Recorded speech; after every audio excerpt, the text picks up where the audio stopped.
The first part will be the introduction and welcome by Prof. Khaldun himself.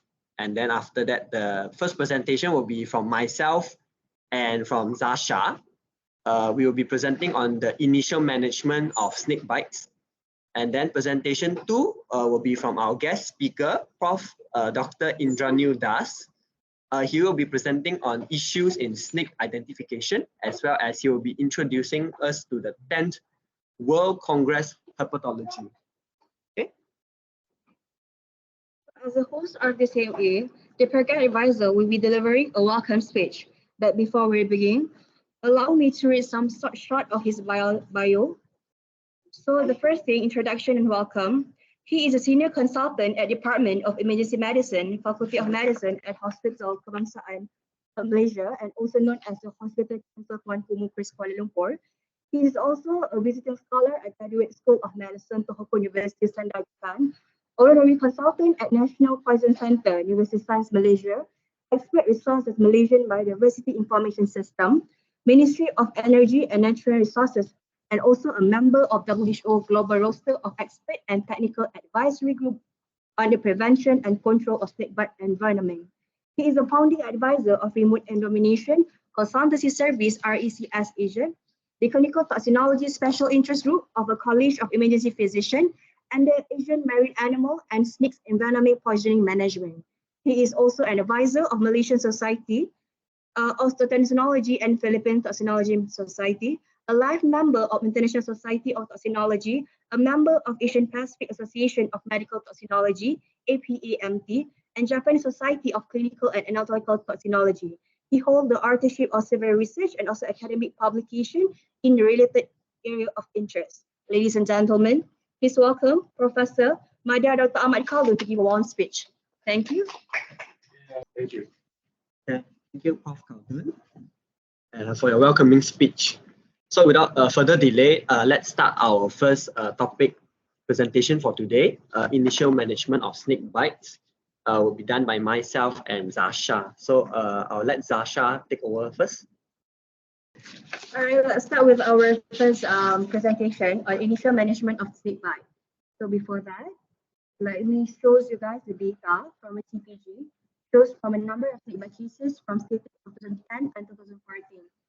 So based on the snake bite, I will divide into the classification of 3, which is the first one is known as Elapidae, divided into the cobra, king cobra, crepes, coral, and sea snack. The second classification is the Verapidae, which is we have a viper, 2 orchids. The last one is Nitrosidae, which is known as red neck quillback. So I will do into the classification. So basically, we will be discussing regarding the venomous state of Peninsular Malaysia and divided with the Sabah and Sarawak also. So based on the venomous state of Peninsular Malaysia, on the Elapidae, we divide it into the cobra, king cobra, crepes, coral, and sea snakes. So basically, the other names, the local name known as ular sendok on the cobra and ular sendok sembur. So basically, based on it, we have a local effect and systemic effect. This is just a general one.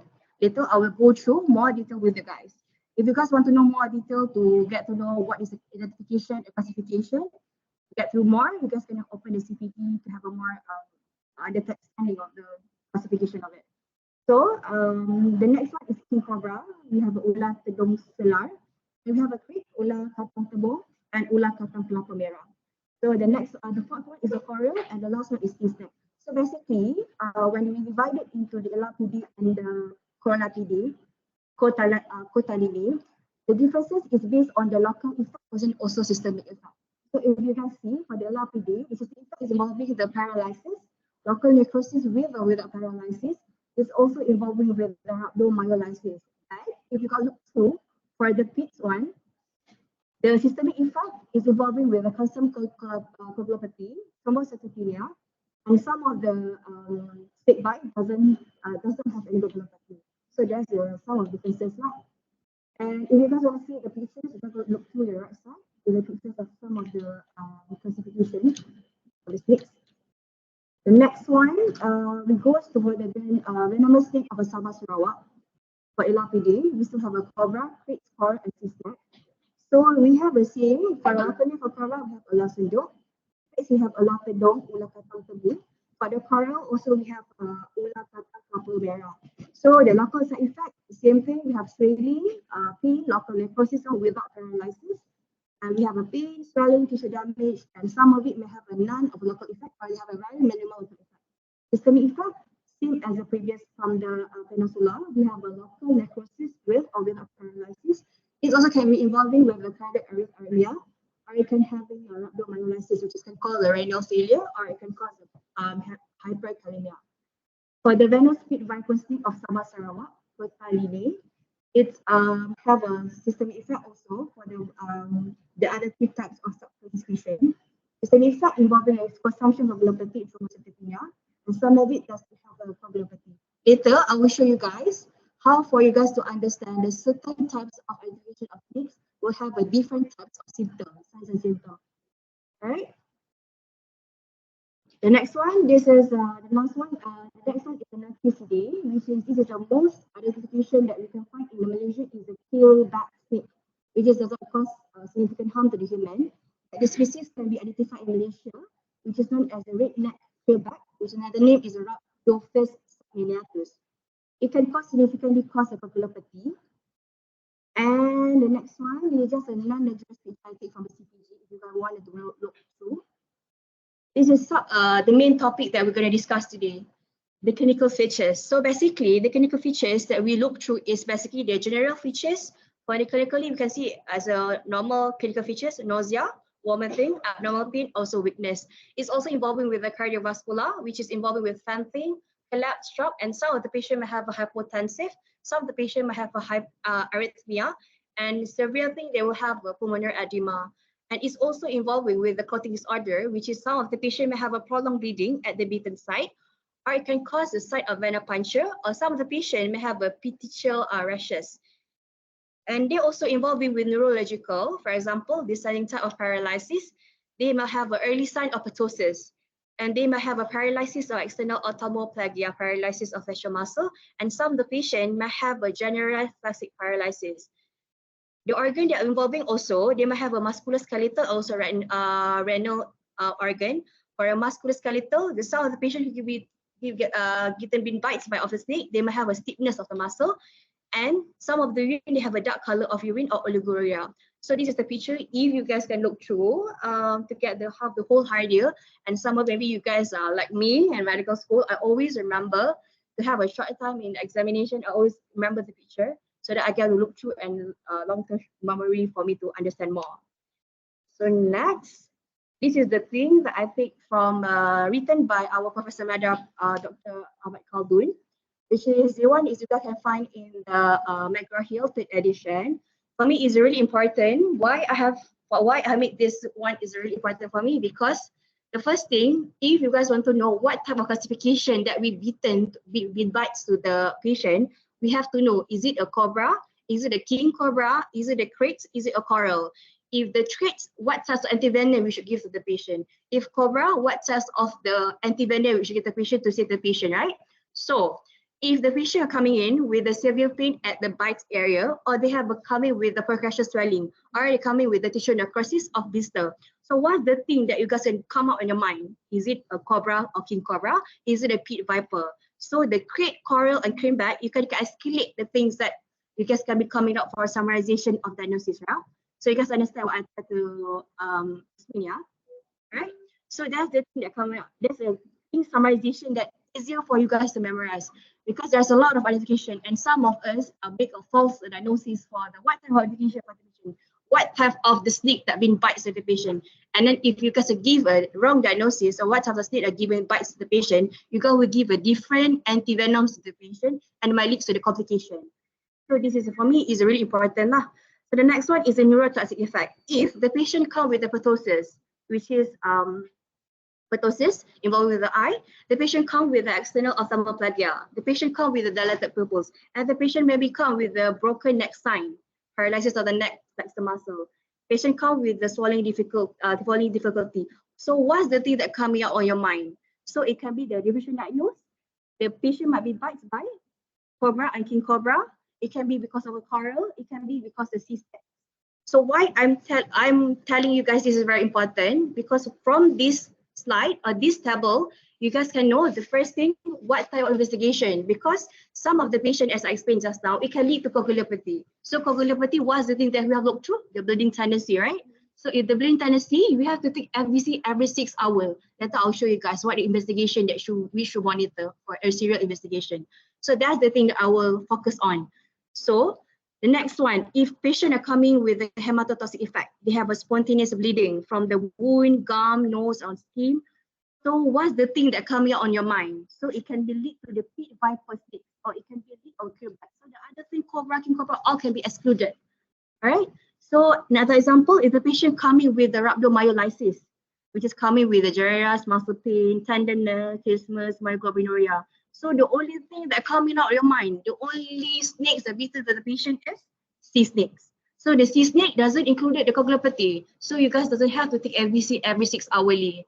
So what is antivenom that related to it? So we will look through after my colleague will explain to you guys the treatment side. All right. So for me, summarization is very important for you guys to understand the investigation. Second, the management. Third, what is the treatment give to the patient? All right, understand, yeah? If you guys have any question, just leave it in the box. I'll read it later, yeah? All right, next, we look through the early intervention. The early intervention of snake-related injury. So like us, some of us might be, some of us will be, after we finish in housemanship, we'll go to the MO ship. We don't even know, maybe we'll put it in the district area. So we will go through all these kind of cases. So maybe you can be explained to your surrounding you or your mother when some of them like to go to the jungle to do a jungle trekking. So this is the thing, that intervention that we should expose to them. Doesn't mean they have to be a doctor to know how to make early intervention, yeah? So the first thing, we have to keep calm the patient first. We have to remove the victim constrictive clothing and jewelry, and then we have to keep the victim immobilized. For example, by using a splint for the injury area. And then we have to arrange the transport to the nearest hospital, to the emergency department. And then the most important is we have to document the incident time, what time they started to have the bite. And then we have to put the full history, the presenting complaints, and the sign since arrival and the transportation from that area to that hospital, nearest emergency department. And I know most of us are not really know how to identify the snake classification. All the most important thing is you can take photos of the snakes. So these are, for me, is really easy for you to understand if you know, if you take your earlier photos, so that you can show the doctors, so you can show the expertise people who can understand and give a further treatment investigation. Yeah. So if the patient have a cases of veno-ophthalmia, what is the thing you have to do? We can irrigate the eyes with the water. If the patient have application in we also can do a pressure immobilization bandage with the elastic bandage. So this is the pictures for recommendation in early intervention, what you should do and what the thing we cannot do. For example, the thing that we can do based on the picture, we can immobilize, we can come to the nearest hospital. And then what the thing that you can't do is you cannot suck the wound, you cannot cut the wound, you cannot massage the wound, we cannot apply any electrical shock, especially you cannot apply the herbal remedies, because I know most of our most of our part being part previously is if we have the bites in any age of any of the jungle trekking, you can put the remedies, herbal remedies, because it will help, but actually it won't help. So that's a quite false opinion that I've heard also. So this is the thing I've learned. All right, this is early prevention of a snake-related injury.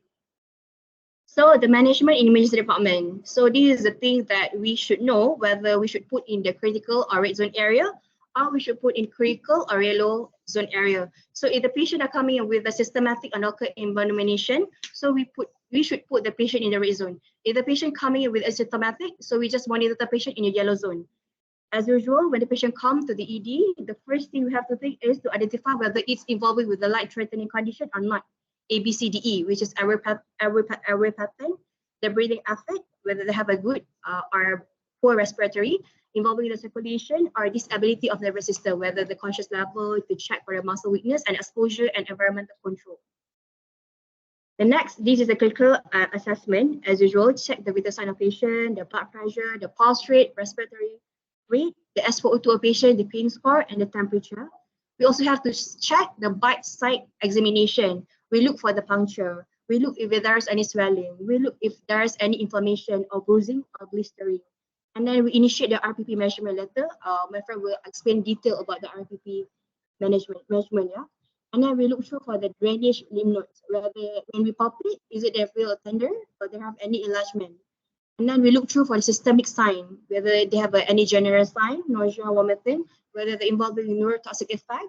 For example, ptosis, fixed dilated pupils, absent the light reflex, paralysis of the neck flexor.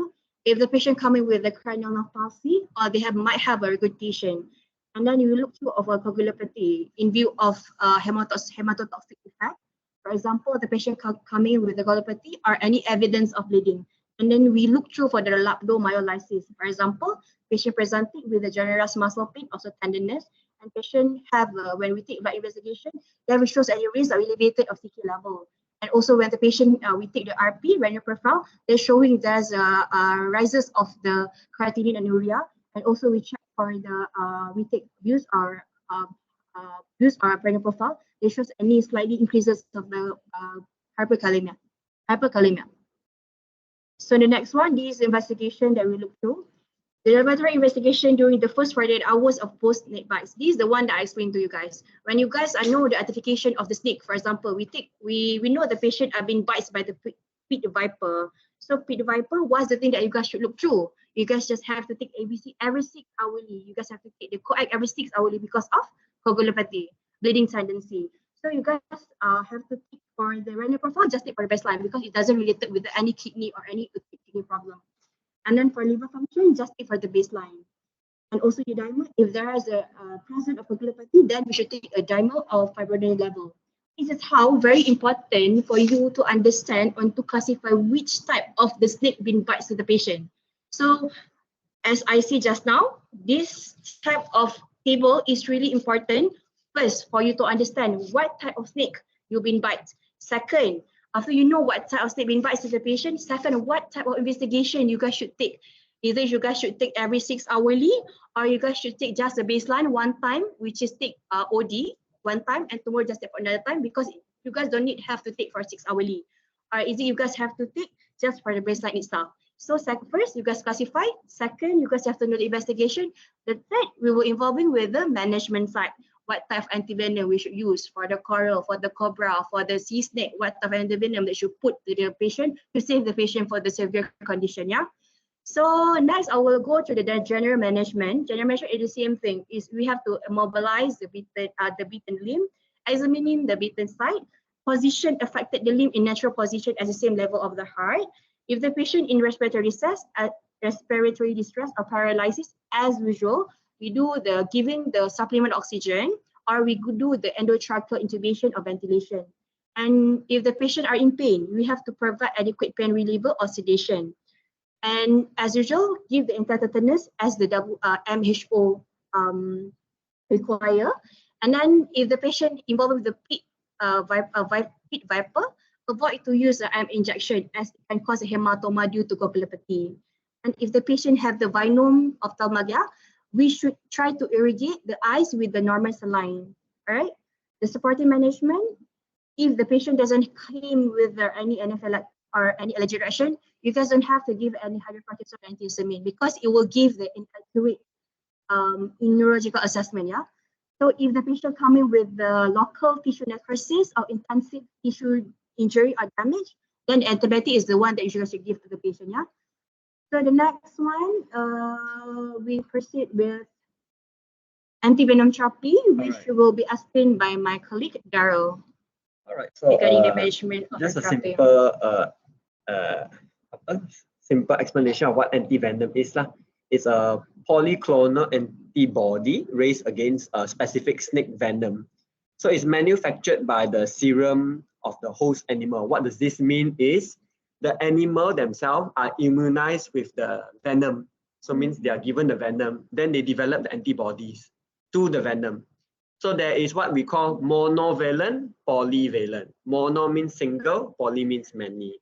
So if let's say the animal, right, it was immunized with only one type of snake venom, they develop an antibody.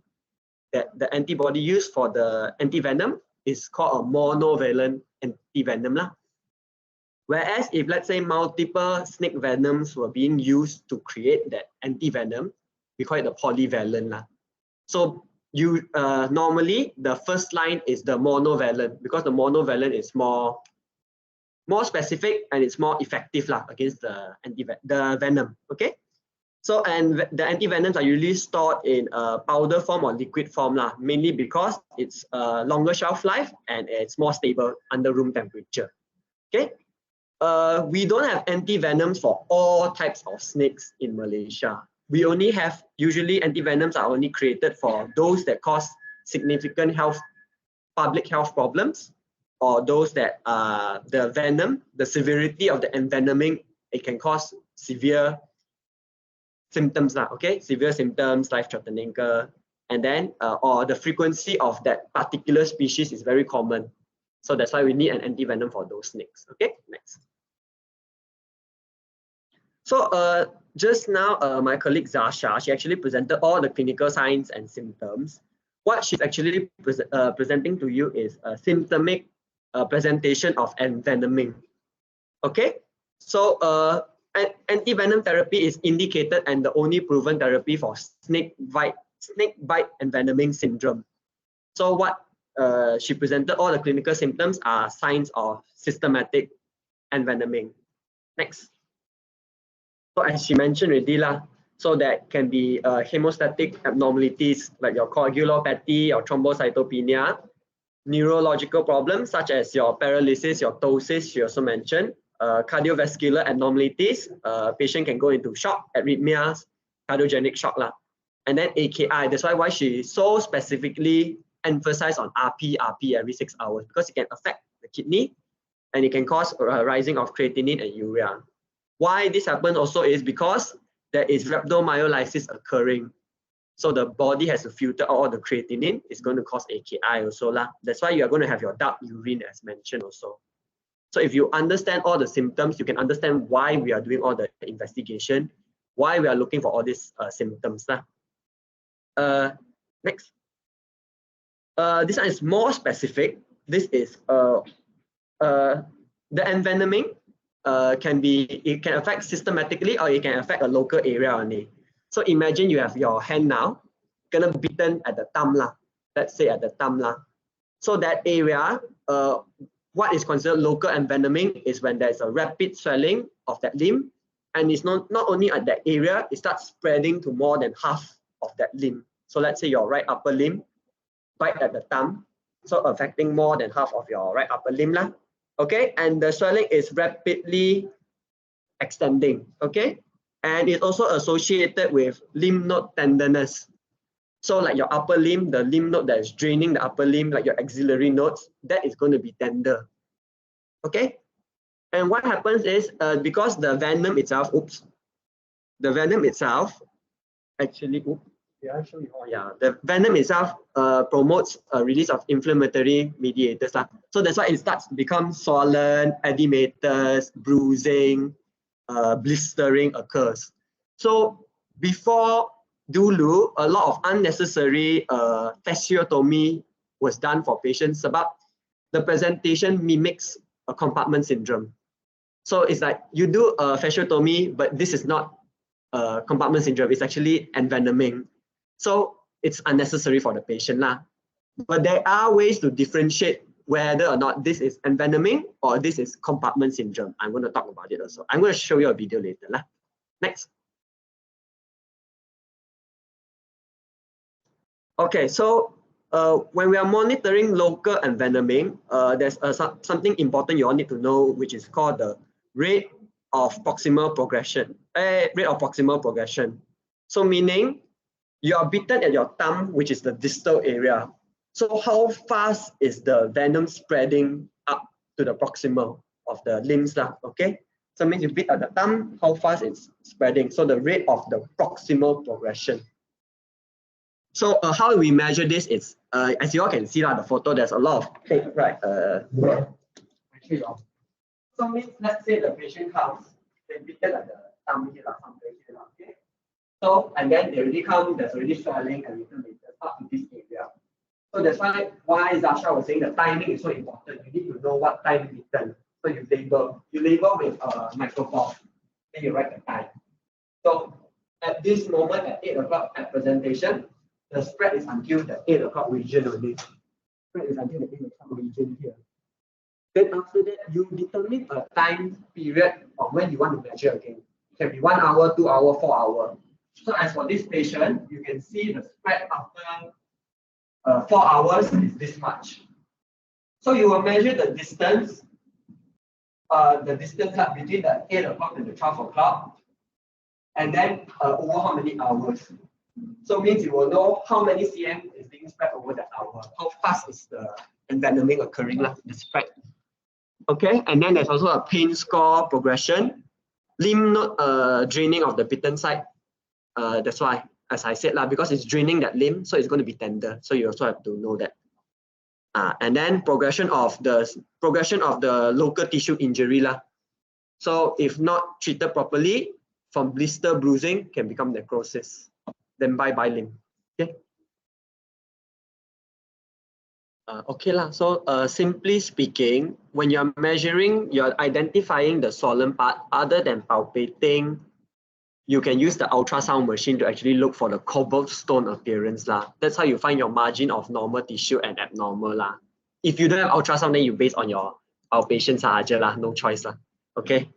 And then after that, the other one just now was the diastolic retrograde flow. That is just to tell you if there's retrograde flow, means it's a compartment. It's suspected of compartment, not just envenoming.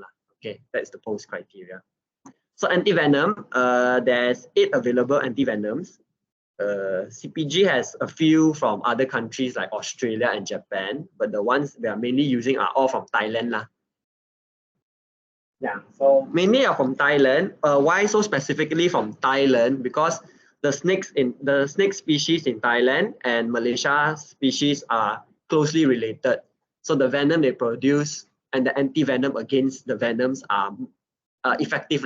That's why most of our supply is from Thailand. Other countries like Australia, not as effective. Okay. For sea snakes, especially. For sea snakes, we have antivenom from Australia. Yeah. Okay. So antivenom, this is very important for our housemen. If you are here and doctor asks you to prepare the antivenom, so how to prepare antivenom? So you will be holding your valve, your antivenom valve. So you take 10 cc of water for injection. You masuk, jangan goncang tau. You have to swirl sampai it's fully diluted, no bubbles It should be a clear fluid. Then you syringe out. And then antivenom given through IV infusion. So IV infusion, you jangan boluskan the patient with the antivenom. Okay, you masuk, you push into your normal saline like you're giving antibiotic IV Tazo like that Okay, you masuk dalam, then you drip for the patient. So the whole drip is supposed to run over 1 hour, the antivenom. However, there is a chance patient can develop adverse reaction. So that's why you run slowly first for the first 10 to 15 minutes to observe for any adverse reaction. Then if nothing wrong, then you just let it run for 1 hour. Okay, that's why if there is an adverse reaction, that's why you have to prepare adrenaline. Okay. This is just a video of how to prepare. I don't think I have time for that. Next. So a positive response to antivenom is, simply speaking, is your signs and symptoms, but the opposite. So means if it's painful, it's becoming less painful. If it's swollen, the rate of the swelling is spreading very fast, it should slow down. If there's coagulopathy, then your bloods, your coagulation profile should be improving, your RP should be improving. This is a very simple way to put it. If there's paralysis, then they can start moving again. Okay, next. Lastly, this is just a complication. So a complication divided into early, pyrogenic, as well as late or serum sickness type of reaction. So as mentioned, why we need to have the adrenaline on standby if patient has an early anaphylactic reaction. Okay, other supportive is antihistamine hydrocort for your usual allergic reaction. As well as if patient has hypotension, then you will have to stand by your IV fluids. If fever, then PCM. And if late serum type reaction can be up to 1 to 12 days. The mean is usually 7 days. we will give prescribe a course of oral antihistamine for 5 days. If it fails, then we will start with steroids, prednisolone. So this is just the specific steps of adrenaline preparation. Okay, you all can go back and read.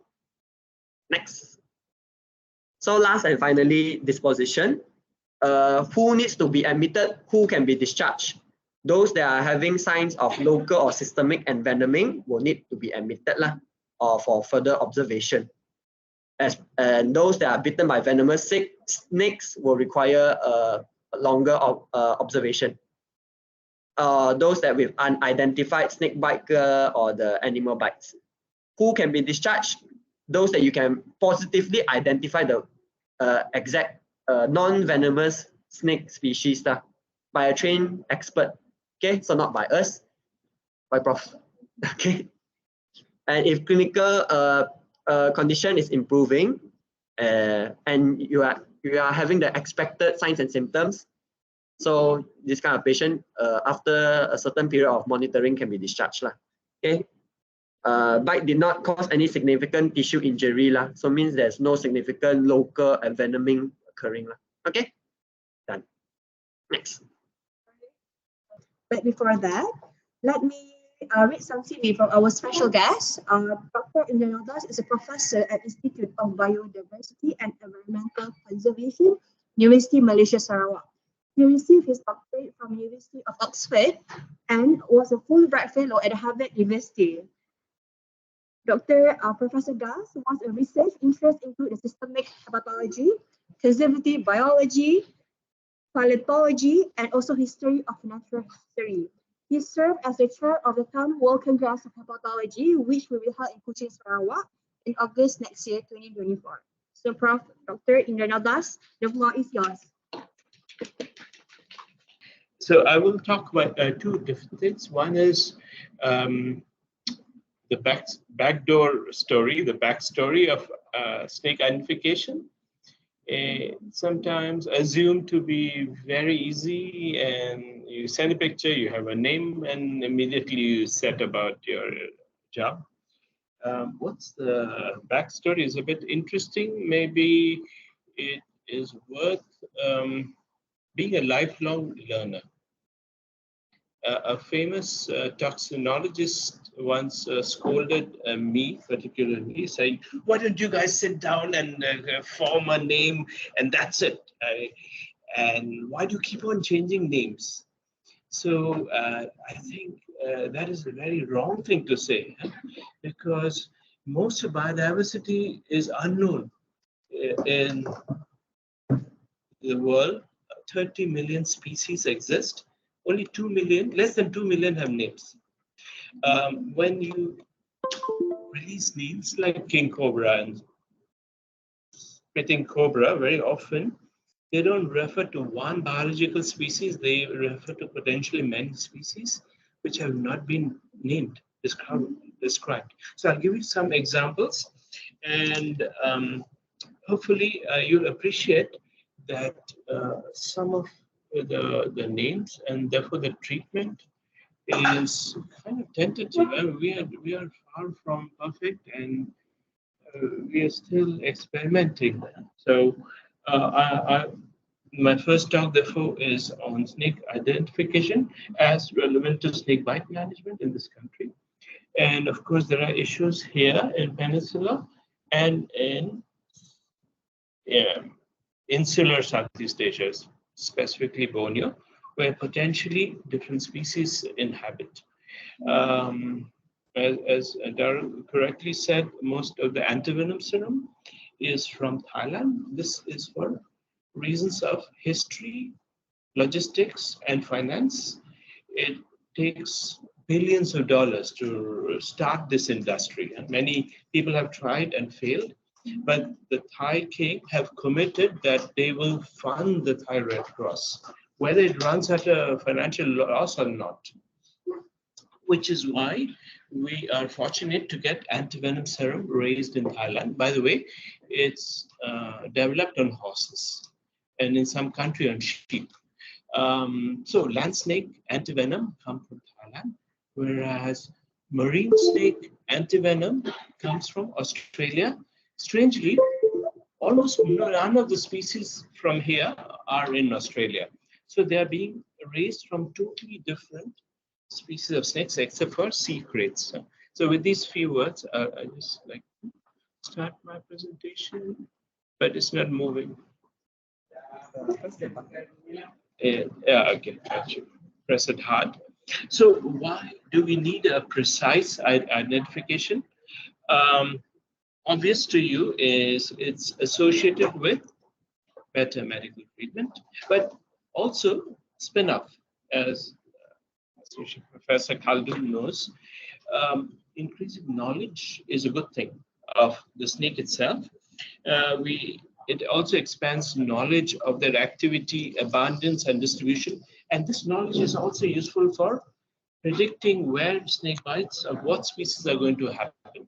So once you have a gigantic database, these are all useful knowledge for us for the future. So some issues of management.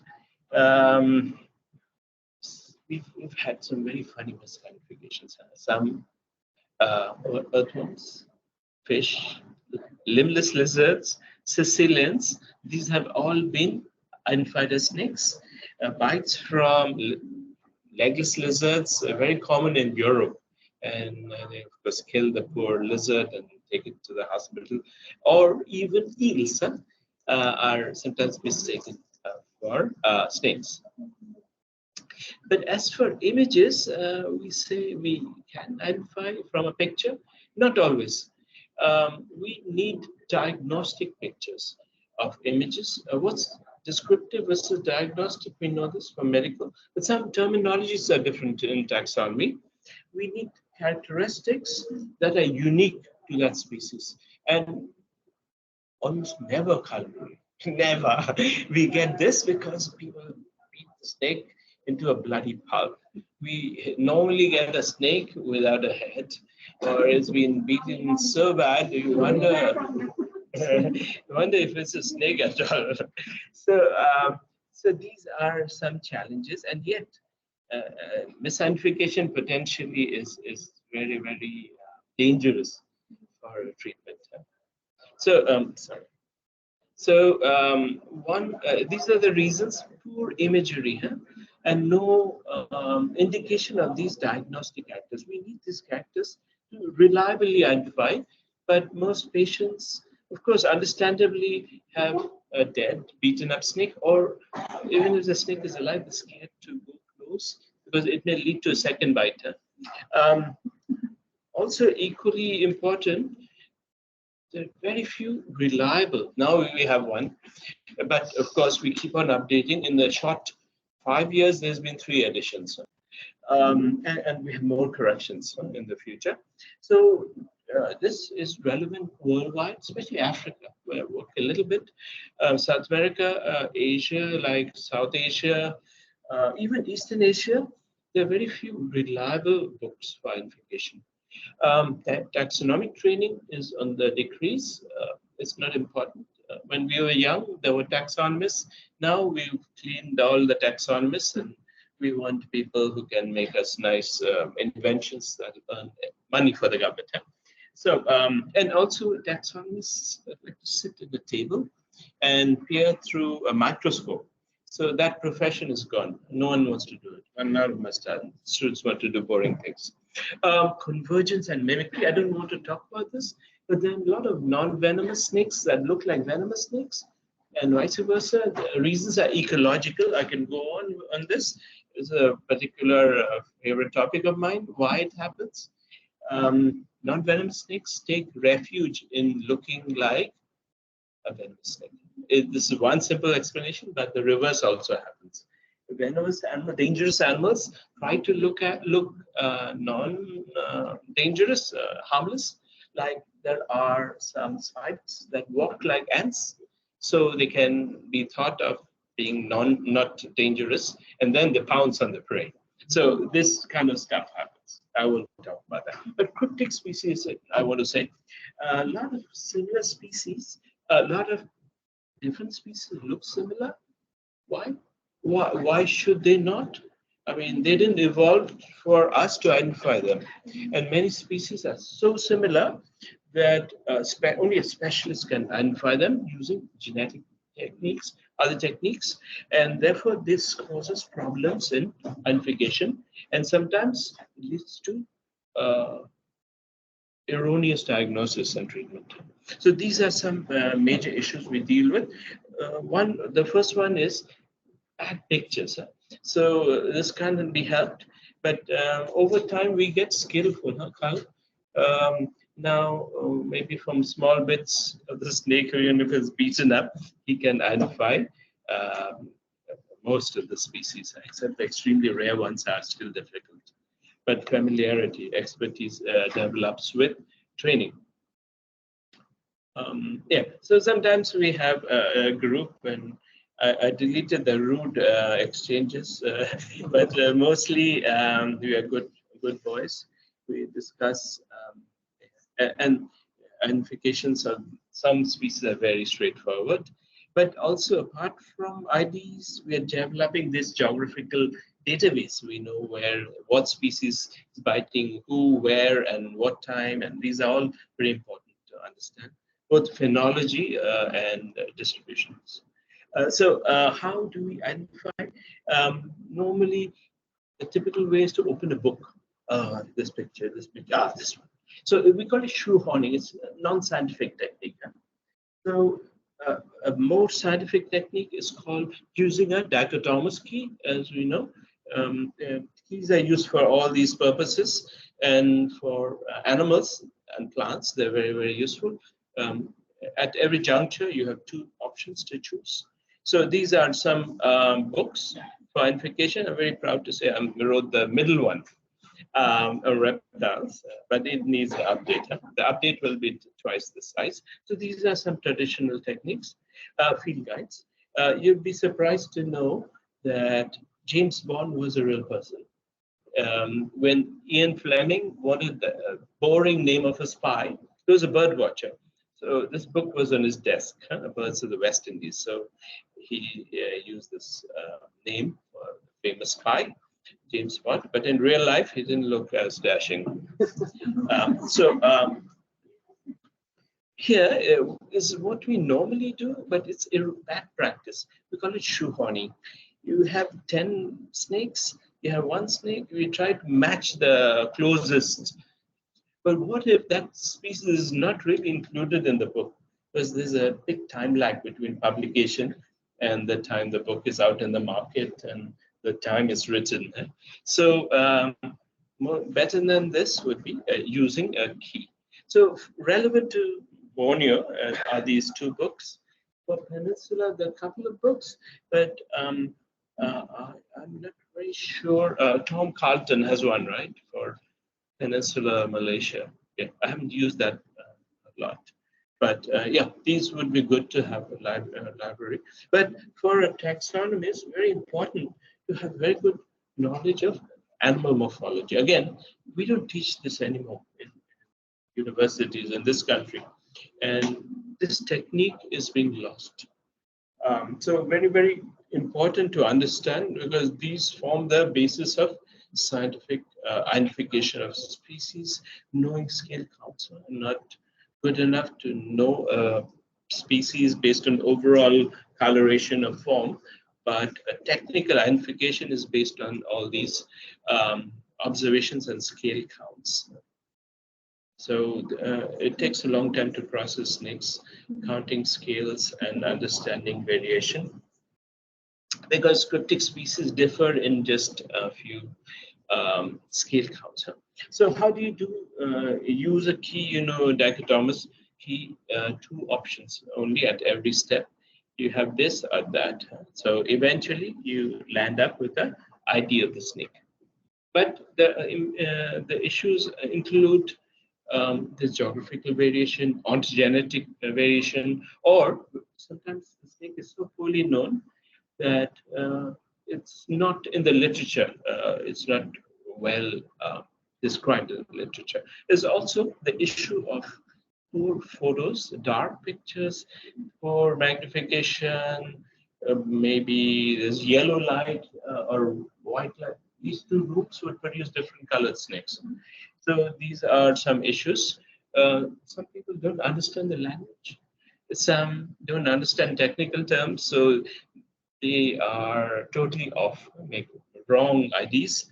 Or sometimes a key is 50 years old, like in many parts of the world. So they cannot, or they use old words, like our toxinologist friend, who would use names from his time. So therefore, you don't know what species you're dealing with. For instance, I'll give you some examples. At some time, but not very far, one name applied to many species. So I have two such examples. One is, at one time, this snake, not found in Malaysia, but from Africa to India, was referred to one species, Echis carinatus, soft-scale viper, or carpet viper. In Africa, they were gigantic. And in southern India, they're tiny. In North India, they're big. So in the Middle East, they're large. So at one time, WHO said this snake kills more people than any other snake. But over the last 50 or 40 years, research have shown that there are 12 species in this complex, each with different biology, diet, and therefore venom, and therefore treatment. So it's very, very important to have taxonomy done. And even very recently, new species in this soft-scale viper complex have been found. There are even species groups. And you see, even up to 1976, David Warren, famous Oxford doctor, he referred to the species as Echis carinatus, but actually the species is only in India, southern India, that too. In northern India, there's another species. And now in Nigeria, it would be another species. I haven't kept in touch which species may be a pyramidium group. Okay, so second case is more exciting. We just had king cobra, and we think it's one species. No, I've been working on this issue for 30 years, and we finally have the manuscript in press this hopefully 2024 with a bunch of friends. We show that there are 4 species of Ophiophagus, and yeah. So at one time, this was the distribution of the genus Ophiophagus king cobra. Western Ghats, Eastern Ghats, Himalayas, Trans-Himalayas, Southeast Asia up to Eastern China, and most of Southeast Asia. But we published phylogeny showing that there are 4 species, and there are names for only 2. So we're going to name those 2 species, one from India, one from Philippines. The Indian one is the one in the Western Ghats, and the Philippines one is in Luzon, the big island of Philippines. As new to science, this paper is in press in European Journal of Taxonomy. So the funny thing is that the typical species is not found in Malaysia. Ophiophagus hana is a Himalayan species. What you have is a Sunda species that is found in southern Thailand up to Java. Fortunately, antivenom serum is made at the Thai Red Cross. And this is not a new species. It was described in the 1800s, but forgotten. It was a synonym. It'll be called a Bungarus, Ophiophagus bungarus. So this is a taxonomic paper showing the head in different perspectives of the species. And these are the holotypes, or one neotype of hana. And even if you look at the body, they're quite distinct. You wonder why they were misidentified for such a long time. Huh? Some have bands, some have one band, some have triads, 3 a dark, narrow band for hana in the middle.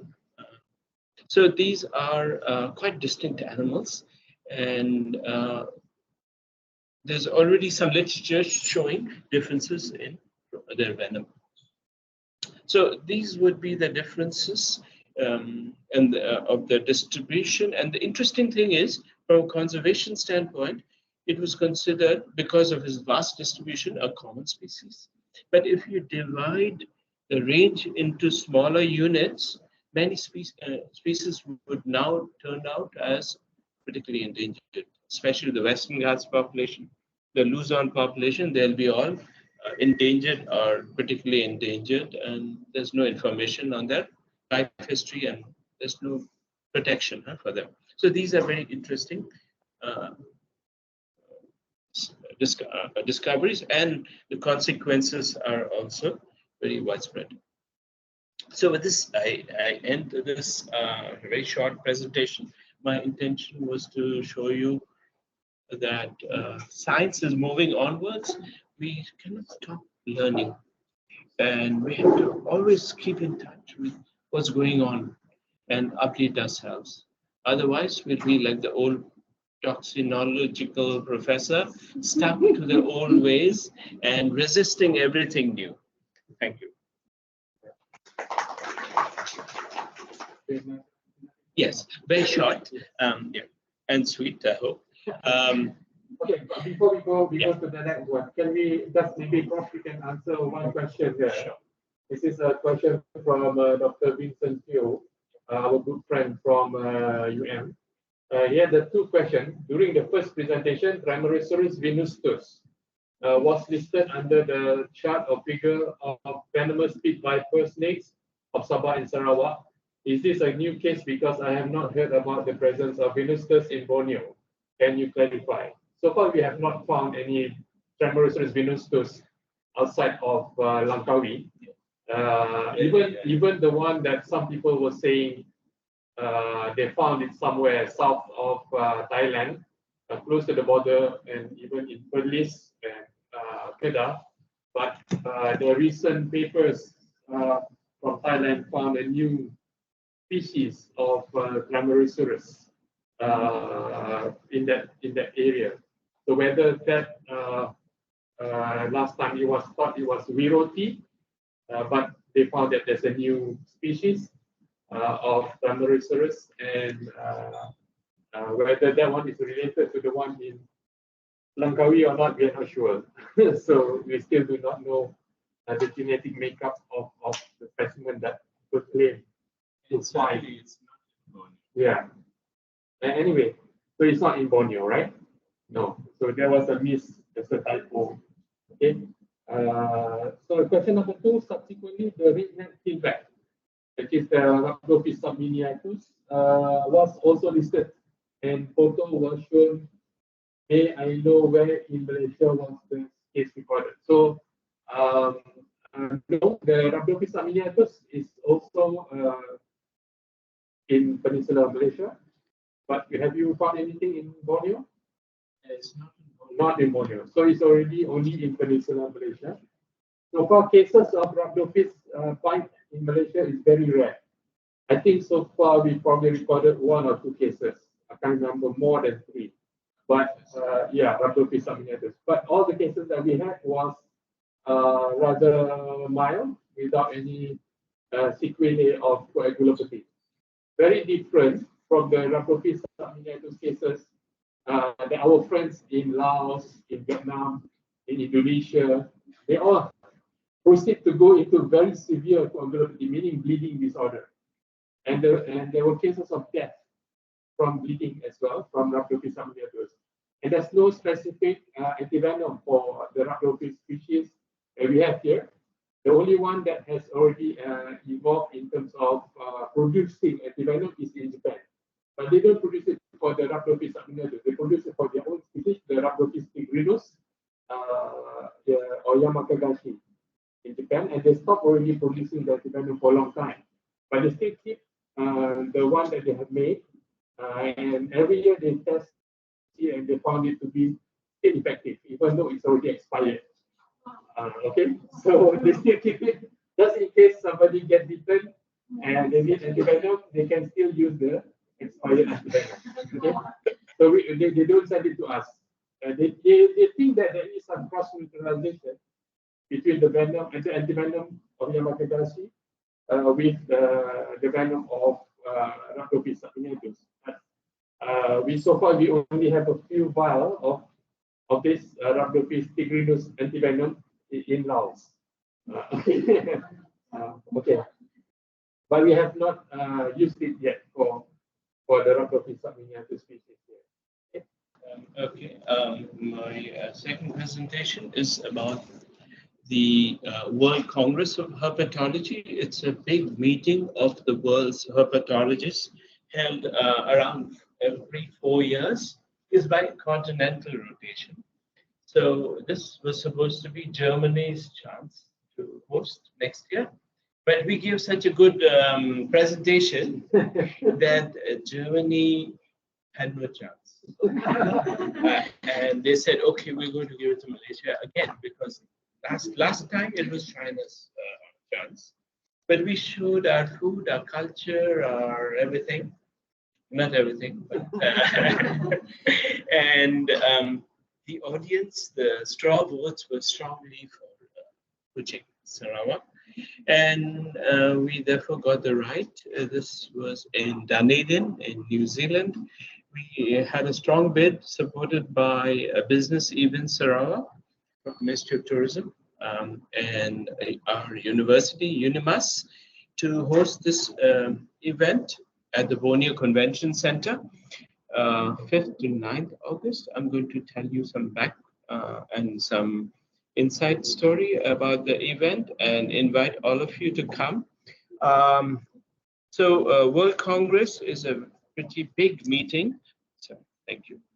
It normally attracts about 1,000 people, and the advantages is you can present the people, you present the poster, you can meet the top scientists of the world, you can be heard, you can get funding sources, you can meet those people in person.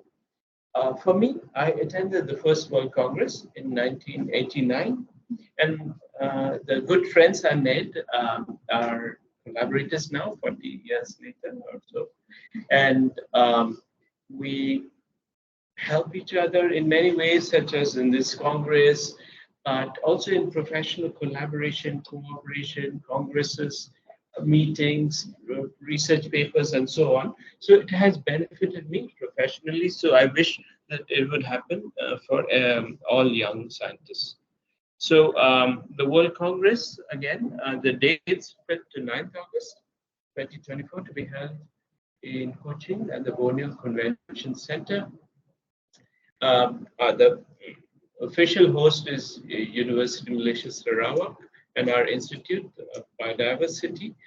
But the venue is in town, Borneo Convention Center. It's a big, the first convention center. So these, and some of this is for external audience. So there's some obvious things. So the website is open. We are taking abstracts. Please have a look, visit. It's a very illustrated website. So some plenary speakers would be Emma, who studies diversification of marine snakes from Australia. Madhava from China, he's from Sri Lanka. He's studying frog evolution and diversification. Julie, talking about she's from Madagascar, amphibians, reptiles, and Madagascar. These are plenaries. Jason on the role of climate change and biodiversity. And there'll be others. There's Dino Sharma, who was CEO of World Wildlife Fund Malaysia. Interesting thing is we have 30 plus dedicated scientific symposia, plus one workshop, maybe now two, I think, from reptile disease to, you see cars? Oh, what's your code, Carl? Yeah. What's your S20? S20. The symposium number 20. Oh, okay. So here it is, where the man himself, snakes, bites, and envenomation, anatomy, plurality, and reality. Yes. Could you find an easier? Yeah. Oh, was it Scott's idea? Yes, that's Scott's idea. Yes, but it's very elegant, and this it would be one day. symposium? Yeah, it's Yeah. 1 day. Yeah, 1 day. We have allocated about 18 presenters. 18 papers from leading people in this field. So if you visit, you can actually meet them in person. It's all physical, except one symposium is hybrid, I think the conservation one. But apart from this particular symposium on 1 day, there are many other symposia going on in the venue. So you can meet other people and you can exchange ideas, maybe advance your knowledge, maybe do research in someone's lab overseas. Um,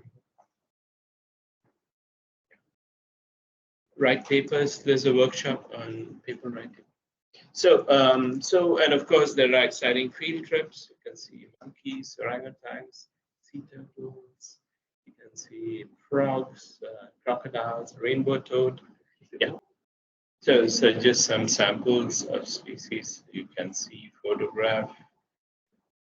Yeah. Okay. So these are mostly we have a pledge to be green. So it's supposed to be the greenest conference on earth. I don't know if it's true, but this is what they say, the venue providers. But certainly we will ensure there'll be sustainably sourced food, and the structure itself is with natural lighting and has a capacity of about 5,000 in the single, the main hall called the Great Hall. So plenty of space for everyone. Some images. So different kinds of meeting rooms from 40 to 1,100. So each symposium is a different size and different length. So rooms can be allocated. And we'll have vendors selling products, books, and chemicals, and equipment, gifts, and other things. So it's one of those things they insisted on, and we feel is important. So I hope, yeah, you'll visit. But the interest, yeah, these are for Western audience. Yeah, so important for you, we have some sources of funding for students and young researchers. I know we're all young researchers. No one's an old researcher. We are learning new things all the time. But I can suggest Global Women in Herpetology is a good source for women. But otherwise, Gans Foundation and the 10th World Congress. Is it? No. Yeah. No, Patricia. Sorry, yeah. So maybe I can, yeah, or maybe we'll share these addresses for people who wish to attend. The deadline is 15th January. The Sarawak government is also supporting many. So this would include FS, would include board and lodging and payment of registration fees. And of course, it's competitive. I must say, currently we haven't received a lot of applications, so the competition is not very intense. And grants and World Congress, they're offering many scholarships towards hundreds of thousands of dollars. And women in herpetology, if you, and the state government as well. So, or those who work on reptile diseases can write also to GARD, Global Reptile Amphibian Disease Conference. So these are some sources if you are interested in going, and especially attending because very important symposium to update yourself on the topic of snake bites and associated matter. These are for Western audiences, accommodation and hotels. But for you people, maybe not so important. Yeah.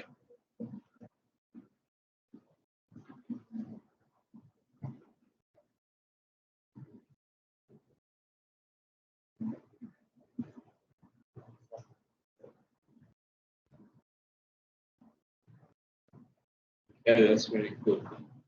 The finless purpose. Yeah, so some reasons to attend. You will have a great time, meet many leading experts in the field, opportunities for research, collaboration, and so on. So the website is here. Please visit, register, and we try to attend. Thank you. Okay, thank you so much, Prof. Dr. Indranil Das, for bringing us this very productive presentation. And also thank you so much for sharing your insights with us regarding the issues of snake identification as well as the 10th World Congress of Herpetology. All right, anyways, we've come to our closing. We've finally come to the end of our CME for today. So we'd like to thank everyone for joining us. And also, before we end, does Prof. Khaldun yourself or Prof. Indranil Das, you have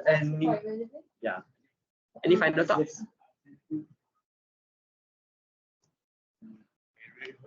It's of some use.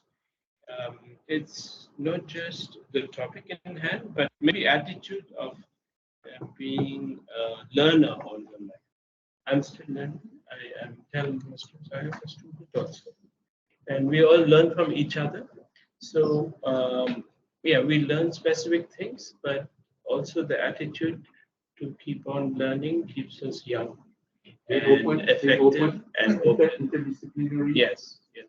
Never stay in your own silo. I'm not a pathologist, but I learn a lot from the likes of what he does. I never see a snake that he saw, but through his eyes, we can learn together. So that's very important, right? And from his eyes, from my eyes, he could see the patient that we treat as well. So it shows how important his knowledge is for us.